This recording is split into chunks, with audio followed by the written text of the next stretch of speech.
freaking first cut. Golly. Welcome to the First Cut Podcast. I'm Rick Gehman, and this is your round 2 recap for this week's Sentry. Joining me to break it all down, Greg DuCharme is here making... is this your first? No, we went on January 1st. We went together. This is yours. Yep. Yeah. Okay. So this is old hat at this point. Yeah. Right. The rust is all gone. This is, we're ready to go for a new season, 2024, but it is the debut of round recaps in 2024. And I'm excited about it. Late evening here on the East Coast, watching, some relaxing golf. Although I don't know, Rick, this event usually has a real relaxing feel. It's a little more serious this year. Why do you think that is? Well, it might have something to do with the purse. 20 million. It might have something to do with the weather, because everybody is just piling on birdies. I mean, they are, if there is one thing that makes it feel relaxing, these guys are making birdies and they're making them look easy. Yeah, we'll get to that in just a second. But before I do, let me remind you that not just Greg is excited, not just I am excited, but everybody's excited. 100,000 subscribers to the Golf on CBS YouTube channel. So make sure to become one of them. Try to get us to, let's call it 200,000, and vote for the First Cut, the best golf podcast of the year. You can click the link in the description, and 5 seconds of your time will go a long way for us to continue to do these round by round recaps as much as we possibly can with as many resources as possible. You mentioned it, Greg. 5.5 strokes under par was the scoring average. That means if you shot a 5 under 68, because this is a par 73, you lost strokes to the field. It's just, it feels that way. I mean, you're watching guys, and of course you have players that you track throughout the week, and they go shoot 5 under yesterday, and you're like, oh, that's a good start. They're in a good place. And they go out and shoot 5 under again today, and it's a serious question. Are they too far back? Like, are they done after shooting 68, 5 under? It's incredible. You go out there and you have a round like Viktor Hovland did today, where it's a little slow at the start, and you can be playing some really good golf and just be getting run over. It's been incredible to watch so far. The Englishmen had their day. Both Tyrrell Hatton and Matt Fitzpatrick go nuts. Let's start with Tyrrell, a 62, the round of the day, 11 under par, which featured a very exciting bogey that he made on the 14th hole and a very exciting eagle that he made on the 18th hole, Greg. Yes, there was plenty of excitement from Tyrrell today, plenty of club slams. And I loved hearing his comments after the round. You know, long game feels a little rusty. My body doesn't feel very good, but the putter worked out. I don't think I've ever heard Todd Lewis interrupt a golfer before. And as Tyrrell was reading off all of the ways he feels horrible, the game is not in great shape, Todd Lewis, for the first time I've ever seen, interrupted a golfer and said, "You know, you shot 62 today, right?" Yeah, he reaches and puts his hand on his shoulder. Oh, it was just priceless.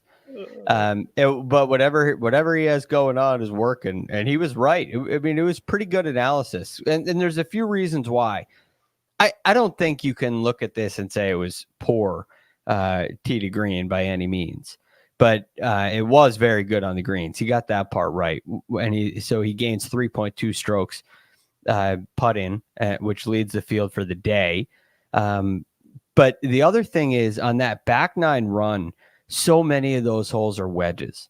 And so the long game's feeling a little rusty, but you hit a couple 75-yard shots to 6 feet.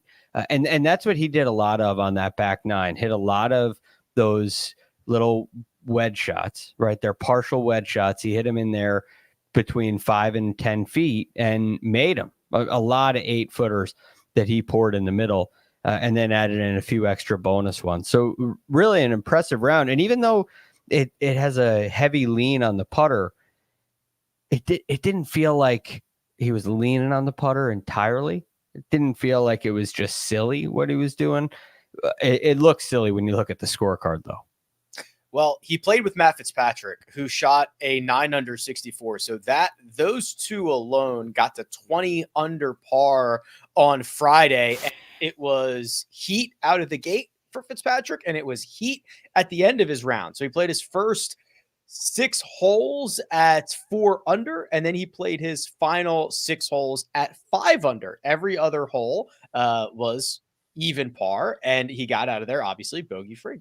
Nice eagle there on the front 9 at number 5. He had 151 yards in there. Brett, I know Matt Fitzpatrick's gained a lot of distance, but this is what we talked about on Monday. You can hit some really long tee shots out here, regardless, almost regardless. It might come up a little later. Almost regardless of your club head speed, you can hit some really long tee shots down there. And I don't know what he hit into 5. It might have been another one of those 9 irons, probably a wedge. And he hit it in there close and was able to make it. He too had a really good day on the greens though. And even in that area between 7 and 13, where he went on a long birdie drought, he was scrambling, right? He didn't hit it very well in that stretch. He had a couple loose tee shots, couple loose iron shots, but was able to save it with some really solid 10-footers for par.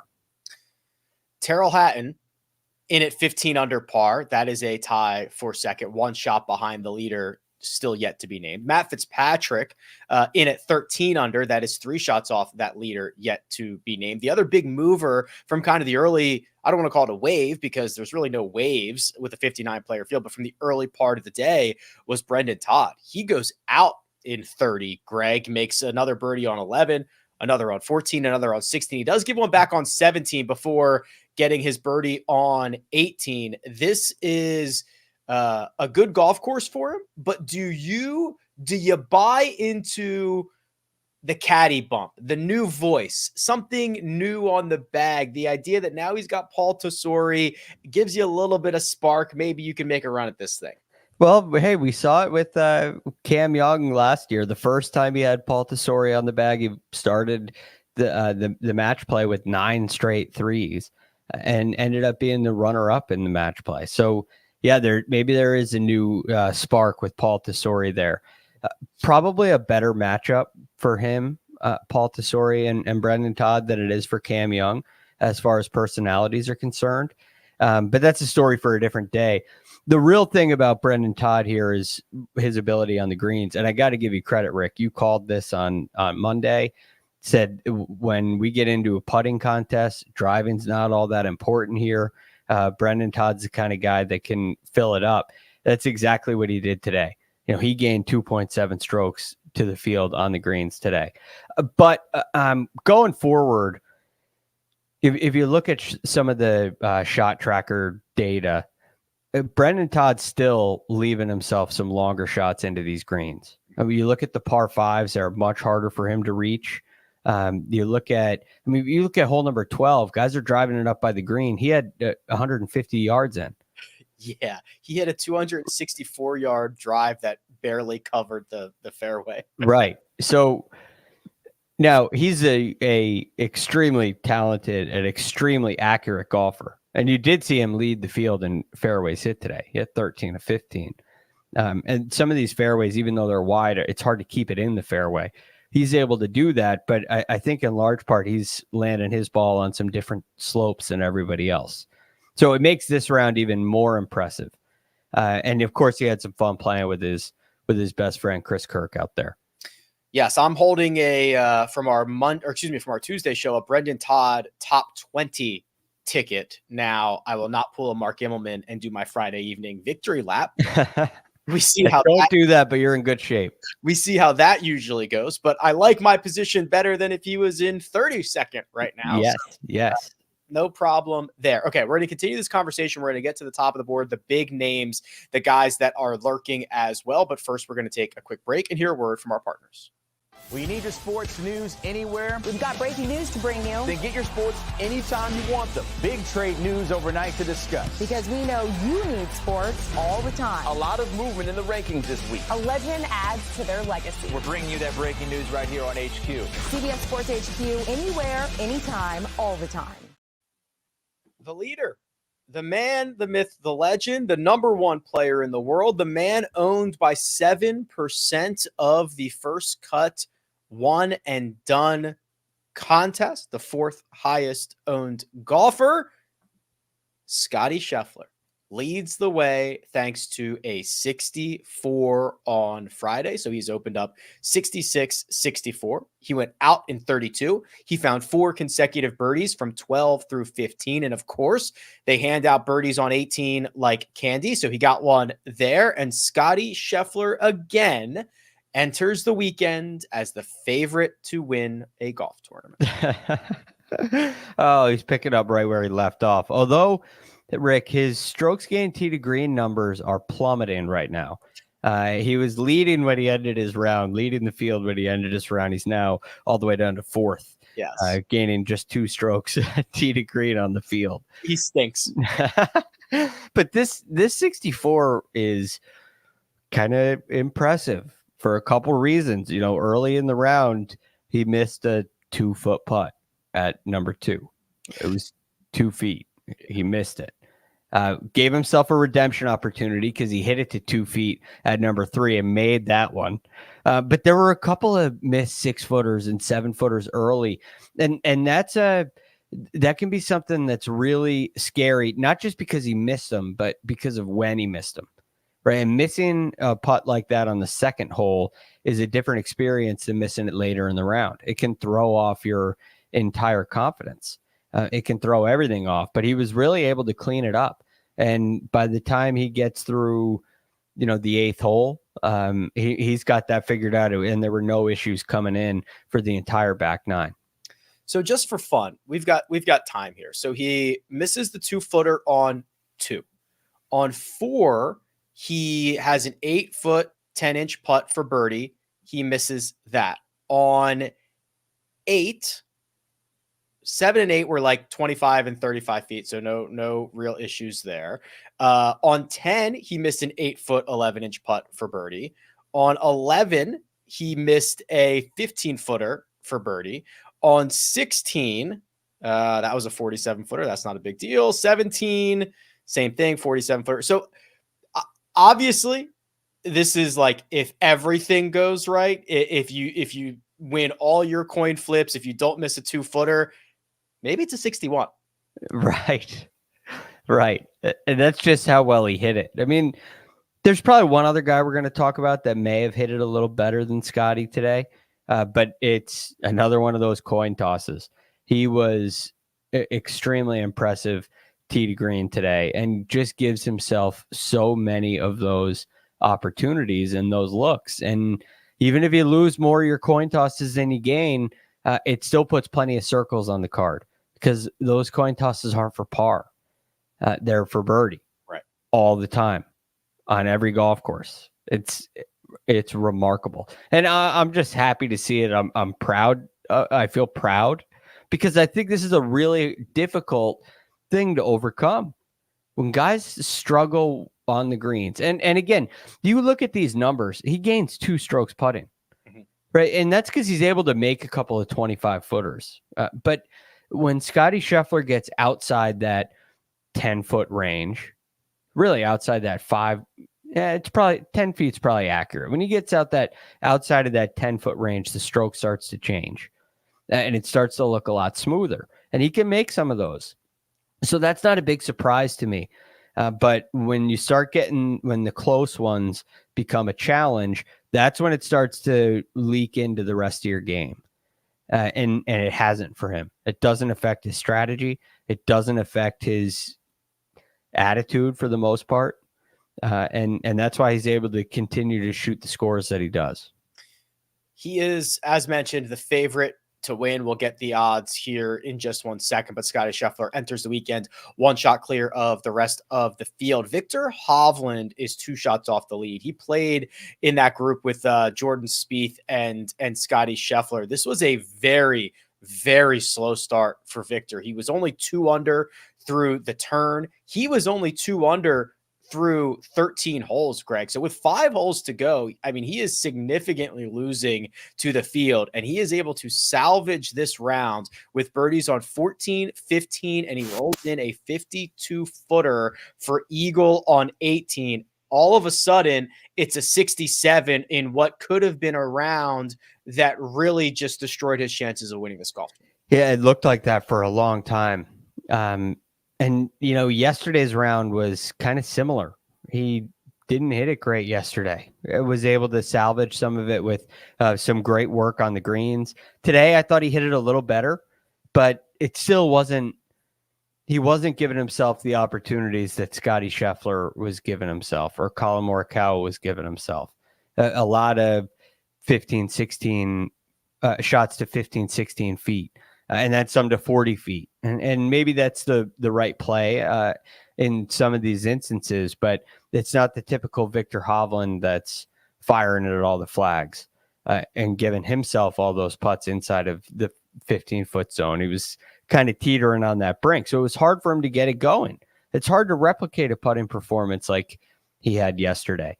But the mark of a great player is having your, we'll call it his B game, just for commonality, and you're 2 shots back after 2 rounds. When Scottie Scheffler just put up the performance that he did, you're right there with him. So, I mean, it's a really good place to be for Viktor Hovland, and I wouldn't be surprised if he turned it around over the weekend. That third man in the trio, Jordan Spieth, followed up his Thursday 67 with a Thursday 66 with a Friday 67. It was bogey free, which is kind of rare for Jordan Spieth. I want to point out the polar opposite type days that he's had. So Thursday, he was 50th off the tee in a field of 59 and first on approach. On Friday, he was 3rd off the tee and 50th on approach, Greg. I mean, we're not really kidding when we do the whole Jordan Spieth roller coaster, you never know what you're going to get type of conversation. Although when he drives it like this, it feels a lot calmer. Right, it doesn't feel like a roller. When he's not wading into the rough and the hay and all this other stuff, it does feel a hair more calm. Yes, because if he gets it in play, if he has he lost stroke. He's 50th approaching the green, right? But he hit 16 greens, so there's not a whole lot of issues going on here.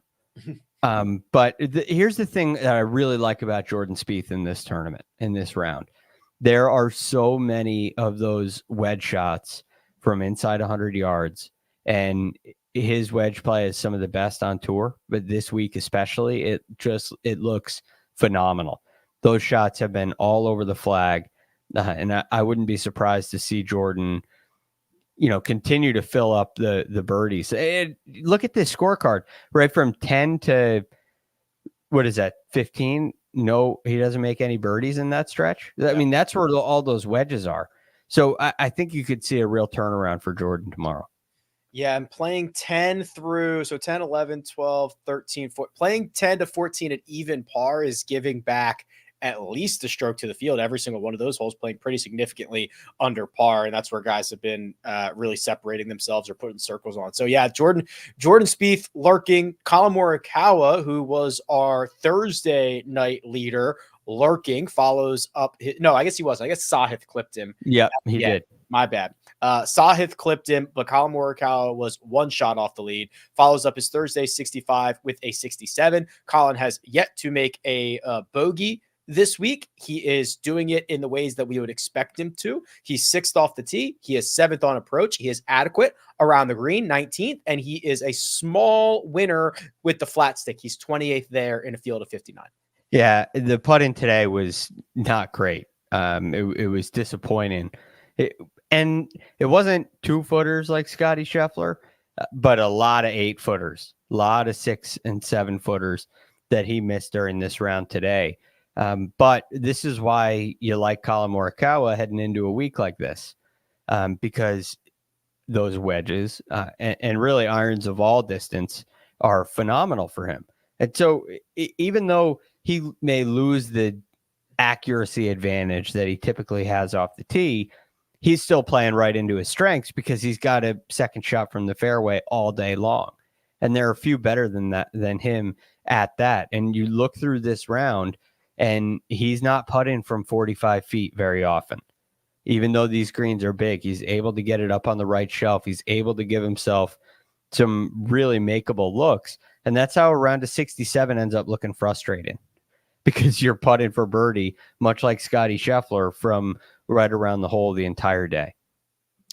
16 under is the pace by Scottie Scheffler. Is there anyone else, Greg, that we have not mentioned that you think is worth consideration? And before you answer that, just to zoom out on this leaderboard a little bit, 3 golfers, 1 shot back. That's Hatton, Todd, and Sungjae Im.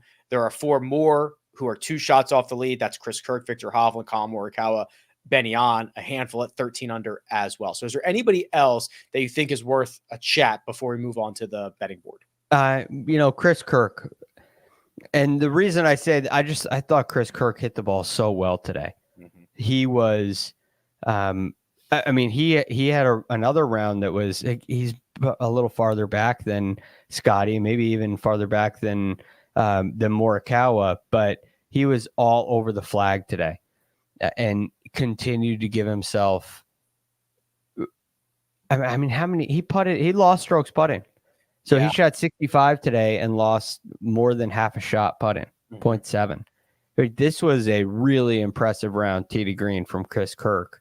And we saw it last year, early in the year, around not quite this early, but maybe the following week at the Sony, we see what he can do tee to green, and he's feeling it right now. Was that an early call for a winner next week? Well, I'm not there yet, Rick. Is he in the field? Like I looked at the field. I looked at the field too. I think he is it. I think he's in it. I can't remember. I actually, you know who I think is going to win next week? I think Ludwig's going to win next week. I know it's quite brave of me, but I think Ludwig. Yeah, he's in there. First name on the board. You got Hideki next week. Chris Kirk is in the field. Yep. Cam Davis, another guy I think could win next week. Kind of a rusty day yesterday. He shot 5 under, got beat by the field again today. But I love the way Chris Kirk played today. And it was really he probably leaves feeling pretty disappointed about what happened on the greens. There are 2 sickos who have selected Chris Kirk in our one and done pool. 2. Oh. So they are rooting heavy for Chris Kirk. Very quickly, questions in the chat. Mr. Bogey, yes, there are ownerships.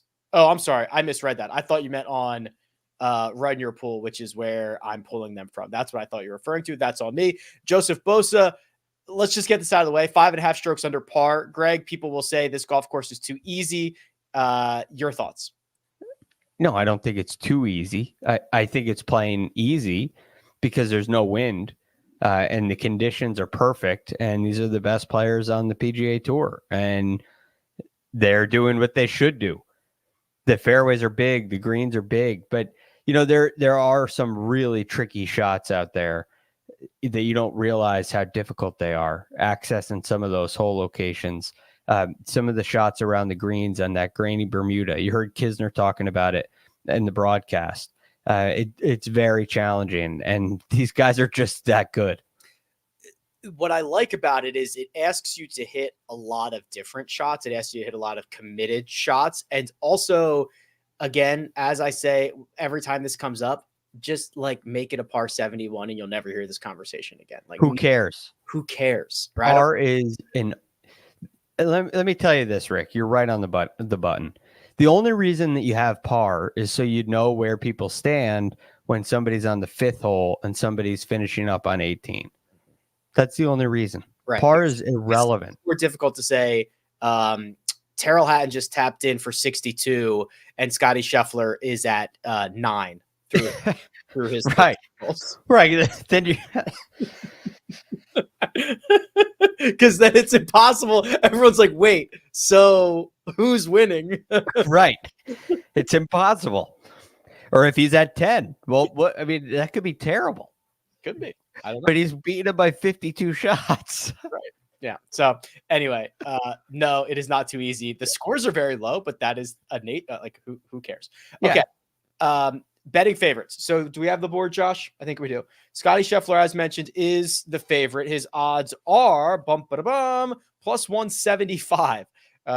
Meaning if you think Scottie Scheffler is going to win, you put down $100, you win 175. Viktor Hovland, plus 750. Collin Morikawa and Tyrrell Hatton are both 9-1, plus 900. Sung Jae Im at 10-1. Those are the only 5 golfers below 20-1. Jordan Spieth and Matt Fitzpatrick checking in at 22-1 apiece.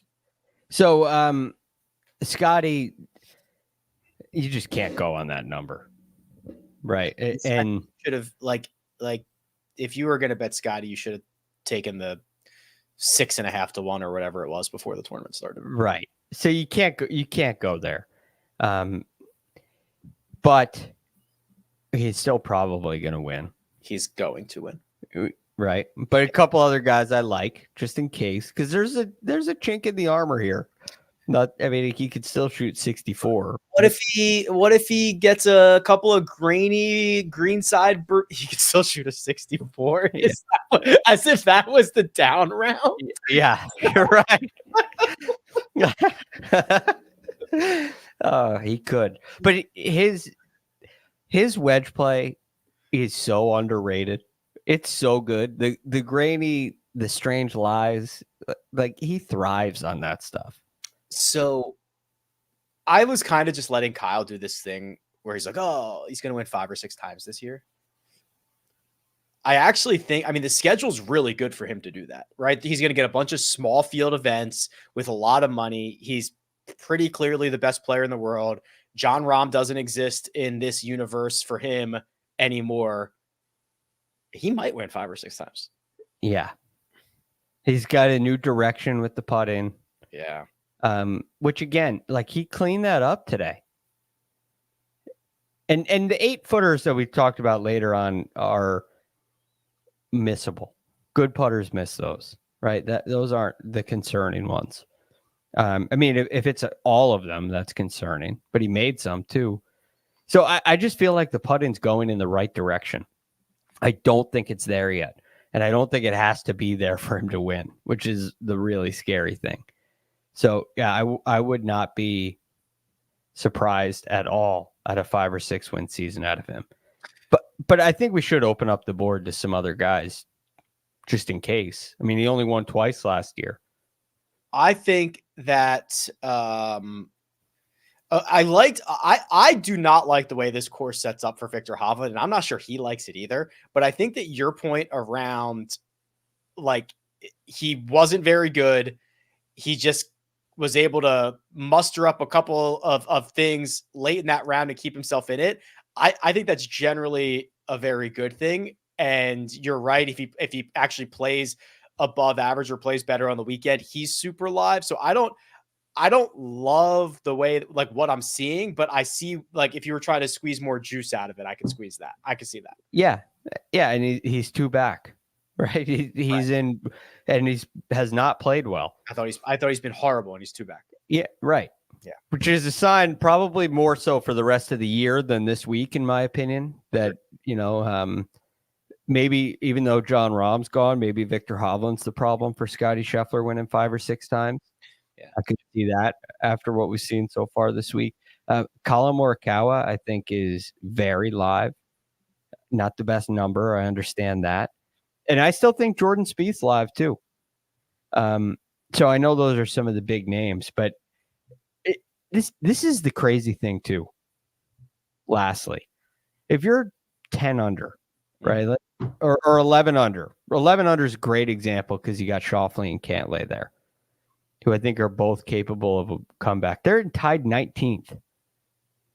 10 under, where you have Kurt Kitayama, Eric Cole, Camilo, Tom Hoagie, JT Poston. You got Tony Finau's at 10 under.